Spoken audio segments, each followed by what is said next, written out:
back to the big story, though. As the war in Ukraine rages on, civilian casualties are mounting. Perhaps one of the most disturbing stories that we've heard so far.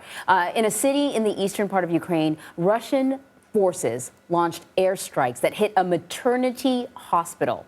The Associated Press reports that at least 3 people were killed in that attack and more than a dozen were hurt. Meanwhile, no deal was reached today in Turkey during negotiations between Russia and Ukraine's foreign ministers.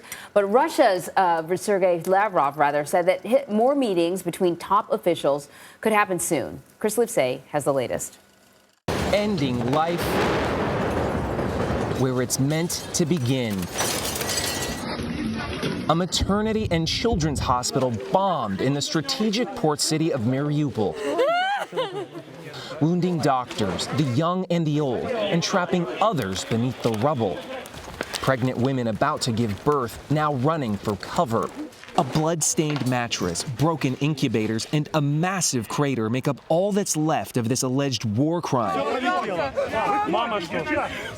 Ukrainian President Volodymyr Zelensky. They want us to feel like animals because they blocked our cities, the biggest cities in Ukraine, and they blocked and because they don't want our people to get some food, water. Yet another ceasefire shattered, one that should have allowed civilians to escape. Instead, they're encircled by Russian firepower, robbed of electricity, water, heat, and their dignity, forced in the panic to bury their dead in this mass grave. At least 1,200 civilians have been killed in the city since the war began, according to local officials.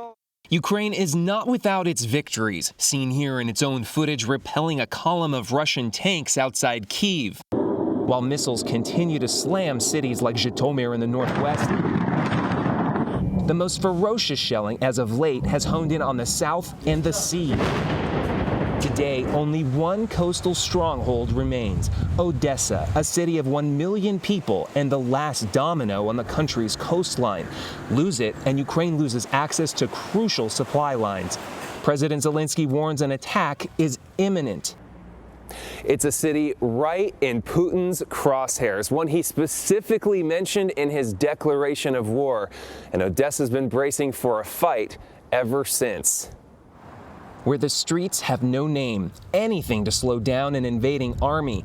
One that's proven little is off limits, not even nuclear facilities, active or inactive, like Chernobyl. Ukraine warns it's been completely cut off from the power grid after falling into Russian hands on the first day of the invasion. To keep from overheating and possibly leaking radiation, the site of the world's worst nuclear disaster in history is now relying on backup generators. Meant to last for only 48 hours, they've now been running for a full day. And if that weren't enough, the White House now warns that Russia could be planning biological or chemical weapons attacks while framing it as a false flag attack by Ukraine. As the old saying goes, the first casualty of war is the truth. Anne-Marie, Vlad? All right, Chris Livesay reporting for us. Chris, thank you very much. CBS News Radio correspondent Steve Futterman is now with us from Poland. He's near the Ukrainian border where refugees are pouring into the area. Steve, thanks for joining us. So what are both the Russians and the Ukrainians saying about that attack on a maternity hospital? Because it would strike me that even the worst dictator would not want to hit a maternity ward. Yeah. So what are they saying? Well, the Ukrainians are saying that obviously what we are hearing about is what happened. That they're not saying it was targeted, but they are saying that this is just another example of the way the Russians are attacking the city of Mariupol, and they're doing it indiscriminately. And hospitals there, schools there. I mean, they don't care, according to the Ukrainian officials. Now, some Russians have responded today, suggesting that, well, maybe this was being used to house troops, and that's why it was under fire. But there's no evidence of that. But just the fact that some Russians are responding and trying to give an excuse brings up your point that this is a very, very embarrassing thing. Even in a war, you just don't go after hospitals. You don't go after schools. You don't go after kindergartens. And the Ukrainian officials have said the Russian troops in many cities have been doing this from the start. So the Vice President Kamala Harris is in Poland today. She held a joint press conference with the Polish president. And, the Polish president pointed out this country, if there are 2 million Ukrainians who have left their country, 1.5 million have poured into Poland. They have sort of an improvised system, kind of making it up as they go along over the last couple of weeks. And he talked about how much more support they need. But there were other issues, the issues with the planes. Can you tell us a little bit about how that meeting went between the two, with the vice president and the president of Poland? From what we can tell, it went fairly smoothly. Of course, as you know, both sides sort of indicate what they're going to talk about before the meetings take place. But she said the things you would expect, thanking Poland for taking in all these refugees. And as you mentioned, Poland is taking the majority of the approaching 2.5 million now refugees who have left Ukraine. The majority are coming here to Poland, and there could be 1 million more. So she thanked them about that.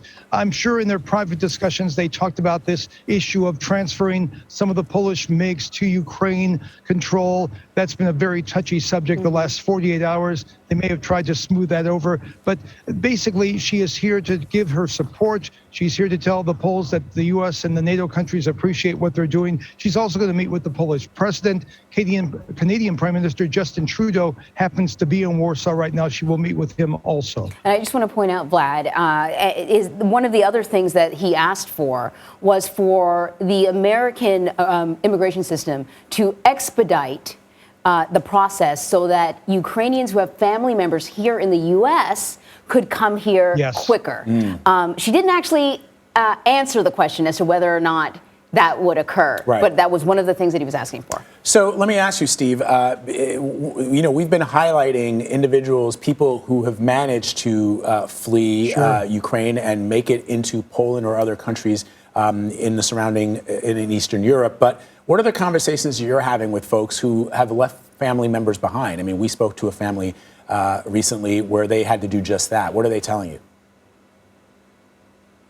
It's very interesting, Vlad. Where I'm at right now is maybe 100 yards from the actual border separating Ukraine and Poland. It's a city called Medica, a tiny town that's become a world dateline the last couple of weeks. But I found a pretty regular reaction. I sometimes talk to people when they've walked across, 30 seconds after they've walked across, and they're elated. And then you talk to them a minute later and they begin to cry. There's this strange connection between the elation, the euphoria, and the sadness. They're so glad to be here, safe in a country they feel safe in, but they are so sad they were forced to leave their own country. I've experienced a number of really moving scenes. I'll tell you one I had a couple of days ago. 2 women, I saw them embrace. They hugged each other. They kissed each other on the cheek. I thought, well, they're long lost friends. They had never met each other before. They were meeting for the first time. They corresponded by email and text messaging. This woman drove 400 miles to Medica to pick this woman up. She was from Odessa, 21-year-old woman from Odessa. She's taking her back to her hometown. That's where she's going to live for the moment. So very moving scenes we see every day here. Wow. All right, Steve Futterman for us in Poland. Steve, as always, my friend, thank you. Stay safe. My pleasure. Take care.